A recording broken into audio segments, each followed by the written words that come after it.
Os jogadores do Internacional fizeram uma atividade intensa nesta quarta-feira no CT Parque Gigante, mas o treinamento indicou que Ener Valencia não deve começar jogando contra a equipe do Fluminense, já que mais uma vez ele não participou da integralidade do treino no CT Parque Gigante. Além disso, Arangues teve destaque, inclusive marcando gols e sendo importante no seu time dentro do treinamento proposto pelo técnico Mano Menezes. Mas a quarta-feira teve uma série de notícias importantes. Um novo diretor de futebol foi anunciado. Além disso, o Inter conheceu o seu adversário nas oitavas de final da Libertadores da América. Trata-se do River Plate. Mano Menezes comentou o que pensa sobre o adversário, que aliás é acompanhado de perto pelo treinador colorado. Paulo Vitor tem o seu destino definido e o contrato já está praticamente fechado com o seu próximo clube no futebol brasileiro. E o Inter faz uma tentativa, uma proposta pelo volante Bruno Henrique, em avanços que devem ser formalizados ao longo dos próximos dias. Esse é o Diário do Inter KTO, desta quarta-feira, 5 de julho de 2023.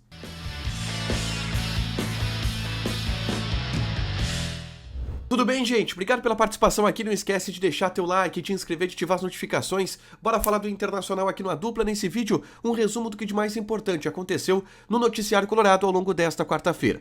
Eu começo falando sobre o treinamento no CT Parque Gigante, que aconteceu nesta manhã. Foi todo o treino aberto, a gente pôde acompanhar. E aí, o Mano Menezes e a comissão técnica do Internacional fizeram a seguinte atividade. Uma espécie de torneio. O grupo ele foi dividido em 3 times. E esses 3 times se enfrentavam, 2 por vez, obviamente. O time que ficava de fora fazia um trabalho específico de finalização. Alguns destaques desse treinamento, tá? O Ener Valencia não participou da totalidade do treinamento, porque ali nos 2 últimos mini-jogos de 6 minutos que aconteciam, ele já ficou preservado, foi chamado pela comissão técnica porque ainda está sendo cuidado de pertinho o Ener Valencia para que não tenha nenhum tipo de problema do ponto de vista físico, estourar demais, forçar demais. E aí, o Ener Valencia não participou da reta final da atividade, participou ali de 60% do treinamento aproximadamente. O destaque para mim do treino foi Arangues. O Arangues, por exemplo, no jogo final entre o time dele e outro time, marcou um dos gols, um golaço de longe.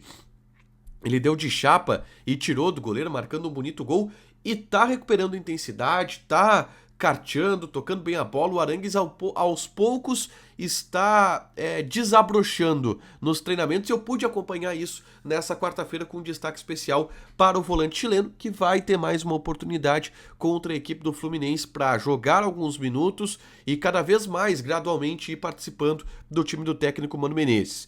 A novidade para esse jogo pode ser o Gabriel, tá? Que mais uma vez treinou normalmente e está evoluindo a ponto de poder ser relacionado possivelmente para o jogo deste domingo. Os próximos dias devem determinar esse assunto. O treino já desta quinta-feira terá uma parte fechada para a imprensa, apenas o aquecimento a gente vai poder acompanhar lá no CT Parque Gigante. Mas a quarta-feira teve diversas informações importantes, tá?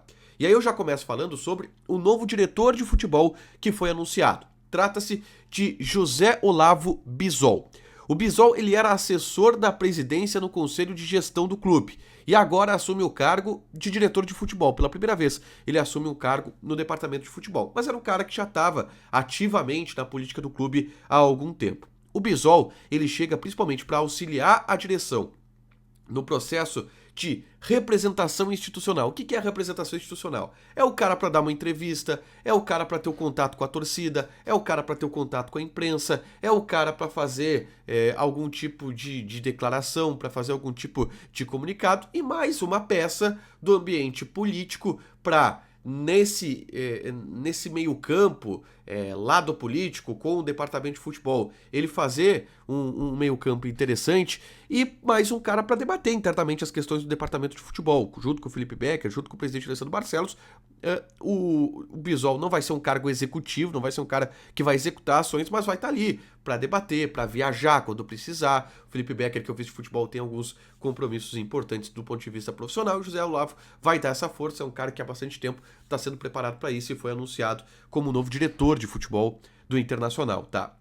Na tarde desta quarta-feira também, a gente teve o sorteio das oitavas de final da Libertadores da América. E o Inter ficou conhecendo seu adversário na próxima fase da competição, que é o River Plate. Os primeiros detalhes e as primeiras repercussões do sorteio e da definição do River Plate como adversário do Internacional, eu publiquei nesse vídeo aqui, onde eu trago a palavra de dirigentes do Internacional, onde eu trago a reação da sala de imprensa no momento em que o River Plate foi sorteado junto com o Inter foi sorteado, na verdade, para encarar a equipe do River Plate, e faço um balanço de como que tá o River Plate, como que tá o Internacional e como esse confronto pode acontecer. É só clicar aqui nesse vídeo para assistir, tá? Mas o Mano Menezes, depois do sorteio, concedeu uma entrevista pro pessoal do Mundo Colorado, pro pessoal da rádio oficial do Internacional. E nessa entrevista, o Mano Menezes confessou que vem assistindo o River Plate já há algum tempo, porque é um time que ele gosta de ver jogar. Mesmo que agora treinado pelo Martin Demichelis, é um time que ele gosta de ver jogar. E o Mano se mostrou bem informado sobre o River Plate.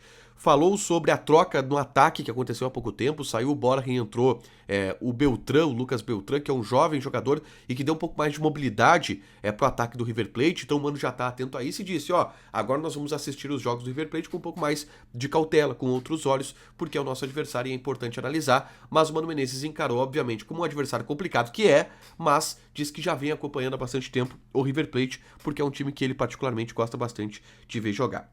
Vamos avançar, porque tem mais dois assuntos e agora eu entro na pauta mercado de transferências, tá?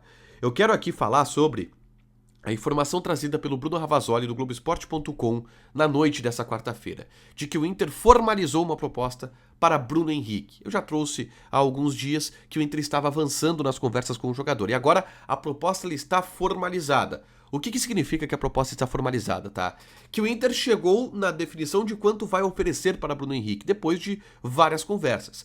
E a partir daí, se o Bruno Henrique aceitar a proposta que está na mesa, ele vai ser jogador do Internacional. Então a gente já está entrando em uma fase de definição na contratação do volante, tá? Na contratação do Bruno Henrique, que é uma contratação que o Inter está buscando para reforçar o plantel, e o Bruno Henrique, enfim, deve agora responder essa proposta nos próximos dias, mas a informação do Bruno Ravazoli é importante porque o Inter chegou à proposta formalizada pelo volante. Estava no Al Ittihad, livre no mercado a partir de agora e ouvindo propostas. O Cruzeiro também está interessado, mas eu já falei, o Inter leva uma vantagem em cima do Cruzeiro pelo fato do Cruzeiro oferecer salários mais baixos do que o Internacional.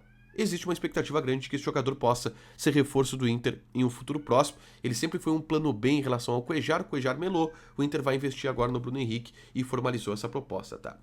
E por último do mercado, eu falei ontem aqui que havia sido definida a situação do Paulo Vitor. Ele não vai se reapresentar no CT Parque Gigante e já tinha uma negociação encaminhada. E hoje a gente ficou sabendo que negociação é essa. O Paulo Vitor está indo para o Ceará, tá? Deve fechar o contrato com a equipe do Ceará, nem se reapresenta no CT Parque Gigante, possivelmente um vínculo de empréstimo do Ceará com o Paulo Vitor, que é um jogador que tem um contrato longo com o Internacional, mas não rendeu muito aqui, não vai ser aproveitado, então até por isso ele saiu do Vasco da Gama, porque recebeu outras propostas, não estava jogando por lá, então prefere emprestar ele para o Ceará para ele ser utilizado de alguma forma.